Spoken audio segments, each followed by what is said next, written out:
नमस्कार, मैं हूं पूजा। उत्तर प्रदेश खबर में आपका स्वागत है। आज है 30 मार्च, दिन रविवार। खबरों की ओर बढ़ने से पहले जिन लोगों ने हमारे कल के वीडियो पर लाइक और कमेंट किया था उनके नाम हैं उमेश चंद्र मिश्रा, ब्रह्मदेव तिवारी, भूरी सिंह, विपिन यादव, प्रेम बाबू सचिन।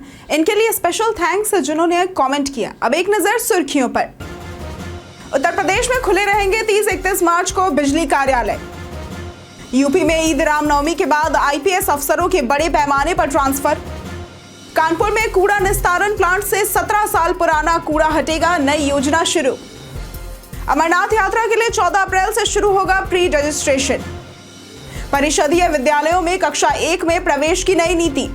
चलिए अब बढ़ते हैं अब तक की 25 बड़ी खबरों की ओर विस्तार से। एनसीआरटीसी में विभिन्न पदों पर भर्ती के लिए आवेदन शुरू। National capital region transport corporation limited यानी कि एनसीआरटीसी ने 72 पदों पर भर्ती निकाली है। इच्छुक उम्मीदवार ncrtc.in पर आवेदन कर सकते हैं। पात्रता के लिए उम्मीदवारों को संबंधित क्षेत्र में 3 वर्षीय diploma, IT, BCA, BSc, computer science, BBA, BBM, bachelor degree in hotel management, ITI, NCVT, SCVT इतना होना आवश्यक है। आवेदन के लिए आयु सीमा 18 से 25 वर्ष के बीच है, जबकि आरक्षित श्रेणी के उम्मीदवारों को नियमानुसार उम्र में छूट मिलेगी। चयन प्रक्रिया में CBT exam, medical fitness test और मेरिट लिस्ट शामिल है। उत्तर प्रदेश में 30-31 मार्च को बिजली कार्यालय खुले रहेंगे। उत्तर प्रदेश में मार्च क्लोजिंग के कारण 30 और 31 मार्च को बिजली विभाग के सभी कार्यालय खुले रहेंगे। पावर कॉर्पोरेशन अध्यक्ष डॉक्टर आशीष कुमार गोयल ने आदेश जारी कर उपभोक्ताओं को छुट्टी के दिन भी बिजली से संबंधित कार्य निपटाने का निर्देश दिया है। इसके अलावा गर्मियों के लिए बिजली आपूर्ति सुनिश्चित करने हेतु मशीनों की मरम्मत और सौर ऊर्जा को बढ़ावा देने के निर्देश भी दिए गए हैं।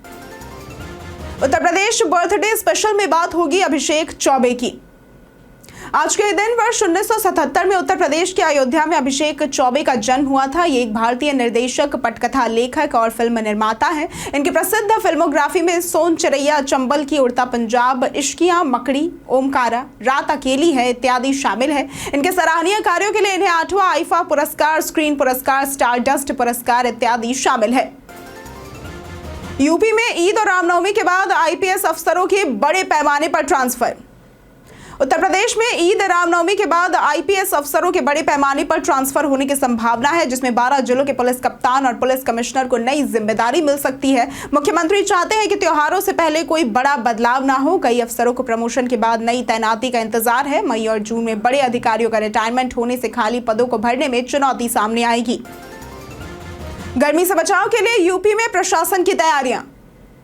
उत्तर प्रदेश में भीषण गर्मी से बचाव के लिए जिला प्रशासन और नगर निगम ने तैयारियां शुरू कर दी है। 35 चौराहों पर ग्रीन कवर लगाया जाएगा, जबकि 50 जगहों पर वाटर कूलर और प्याऊ स्थापित किए जाएंगे। चौराहों पर वार्निंग और स्मार्ट सिटी के तहत अलर्ट जारी किए जाएंगे। प्रशासन ने विभिन्न विभागों से रिपोर्ट भी तलब की है, ताकि गर्मी के दौरान पेयजल और अन्य सुविधाएं सुनिश्चित की जा सके। लखनऊ में ईद के दौरान 27 यातायात डायवर्जन लागू।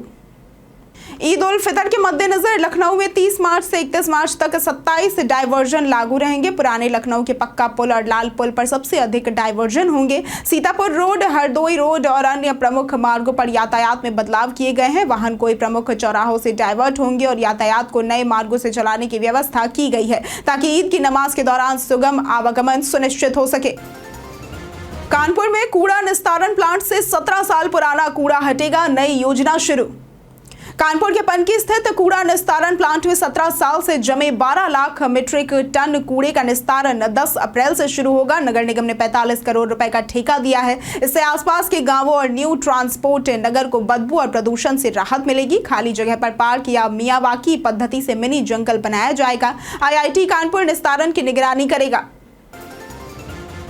परिषदीय विद्यालयों में कक्षा 1 में प्रवेश की नई नीति। प्रदेश के परिषदीय विद्यालयों में कक्षा 1 में प्रवेश के लिए 31 जुलाई तक 6 साल पुराना करने वाले बच्चों को दाखिला मिलेगा। बेसिक शिक्षा विभाग ने 2025-26 सत्र के लिए यह व्यवस्था स्थायी रूप से लागू की है।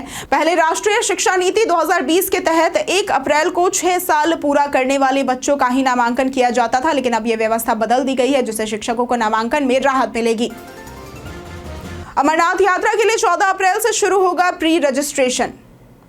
अमरनाथ यात्रा हिंदू धर्म में अत्यंत पवित्र मानी जाती है, जो हर साल केवल कुछ महीनों के लिए ही आयोजित होती है। इस साल ये यात्रा 3 जुलाई से 9 अगस्त तक चलेगी, जो कुल 38 दिनों तक चलेगी। प्री रजिस्ट्रेशन 14 अप्रैल से शुरू होगा। यात्रा के लिए आधार कार्ड, मान्यता प्राप्त पहचान पत्र, स्वास्थ्य प्रमाण पत्र, passport size photo, travel application form और RFID कार्ड जरूरी होगा। यात्रा 2 मार्गों बालटाल और पहलगाम से होगी। हेलीकॉप्टर सेवा की बुकिंग फिलहाल शुरू नहीं हुई है। प्रशासन द्वारा श्रद्धालुओं की सुविधाओं का विशेष ध्यान रखा जाएगा। पिछले साल लगभग 5 लाख श्रद्धालुओं ने अमरनाथ यात्रा की थी।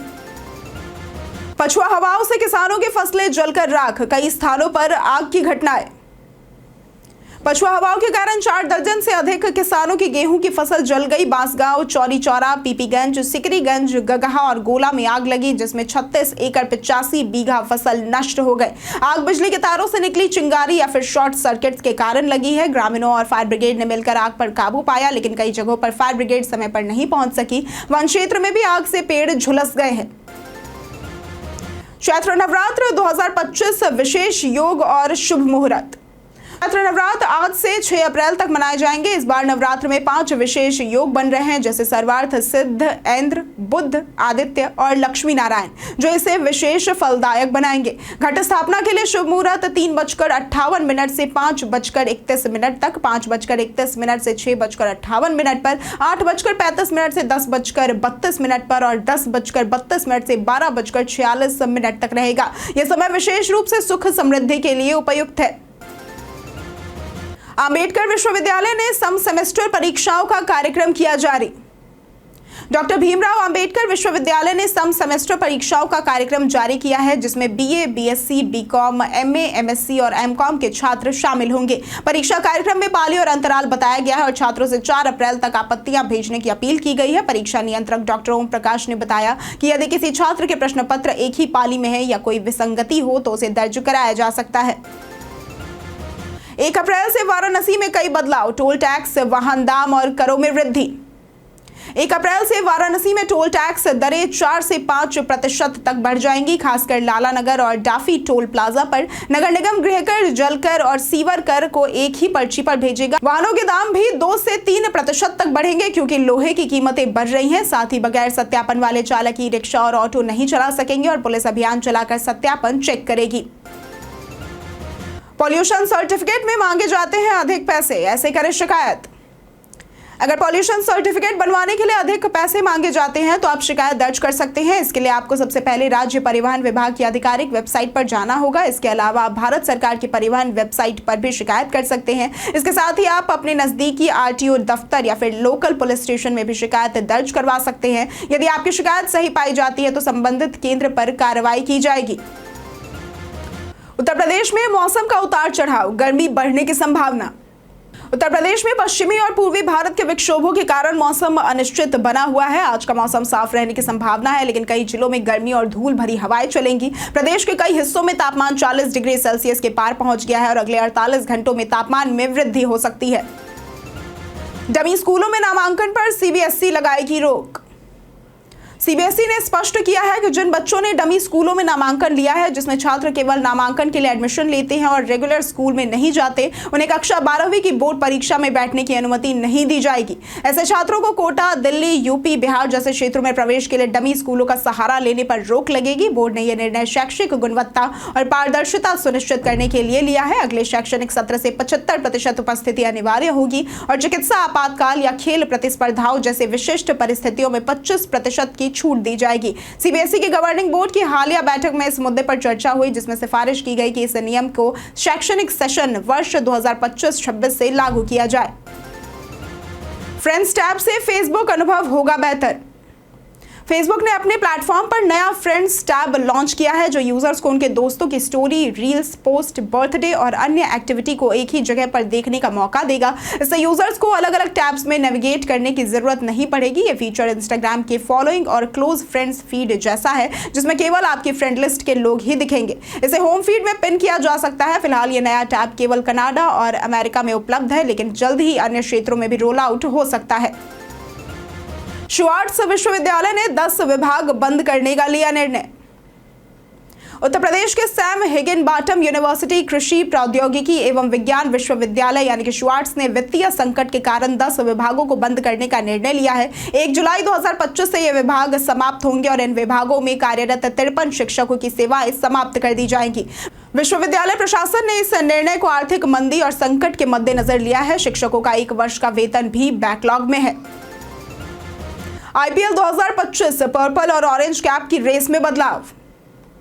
आईपीएल 2025 में पर्पल कैप की दौड़ में नूर मोहम्मद ने 7 विकेट लेकर पहले स्थान पर कब्जा किया, जबकि शार्दुल ठाकुर दूसरे स्थान पर रहे। ऑरेंज कैप की रेस में लखनऊ सुपर जायंट्स के निकोलस पूरन 145 रन के साथ पहले स्थान पर है। गेंदबाजों की सूची में नूर अहमद पहले, शार्दुल ठाकुर दूसरे और जोश हेजलवुड तीसरे स्थान पर है। बल्लेबाजों में पूरन, मिचेल मार्श और ट्रेविस हेड शीर्ष 3 में है। कई कारणों से दर्ज है भारत के इतिहास में 30 मार्च की तारीख। आज के दिन वर्ष 1919 में महात्मा गांधी ने रोलेट एक्ट का विरोध करने की घोषणा की थी। आज के दिन वर्ष 1949 में राजस्थान राज्य की स्थापना हुई थी। आज के दिन वर्ष 1992 में सत्यजीत रे को Oscar life time achievement honorary से नवाजा गया था। आज के ही दिन वर्ष 1997 में कांग्रेस ने 10 महीने पुराने एचडी देवगौड़ा सरकार से कमजोर नेतृत्व का हवाला देते हुए समर्थन वापस ले लिया था, जिसके बाद साल में तीसरी बार सरकार बदली थी।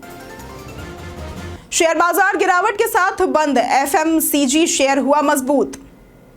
अप्रैल सीरीज के पहले दिन भारतीय शेयर बाजार में गिरावट देखने को मिली। सेंसेक्स 191.51 अंक यानी कि 0.25% की गिरावट के साथ 77,414.92 के स्तर पर बंद हुआ, जबकि निफ्टी 72.60 अंक यानी कि 0.31% टूटकर 23,519.35 पर आकर बंद हुआ। एफएमसीजी सेक्टर में बढ़त देखने को मिली, जबकि आईटी, रियल्टी, ऑटो शेयरों में बिकावली रही। मिड कैप और स्मॉल कैप इंडेक्स में भी गिरावट आई।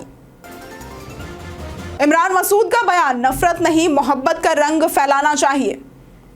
कांग्रेस सांसद इमरान मसूद ने सड़क पर नमाज पढ़ने को लेकर सरकार की निंदा की और कहा कि मस्जिद में नमाज पढ़नी चाहिए। उन्होंने सीईओ अनुज चौधरी के बयान को गलत बताया। मसूद ने समाज में मोहब्बत और सौहार्द की अपील करते हुए होली, दिवाली और ईद साथ मनाने की सलाह दी।